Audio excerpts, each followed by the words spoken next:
che lui si trasformò in albero che fu per scelta sua, che si fermò e stava lì a guardare la terra partorire fiori nuovi. Così fu un nido per conigli e coni, il vento gli insegnò i sapori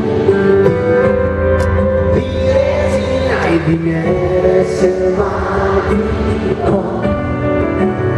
e pioggia lo bagnò la mia felicità, diceva dentro se stesso.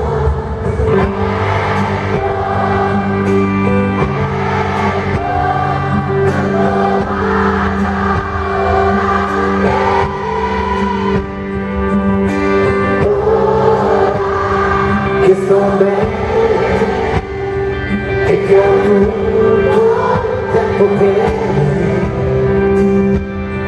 non ho più bisogno di nessuno. Ecco la bellezza della vita, che cos'è?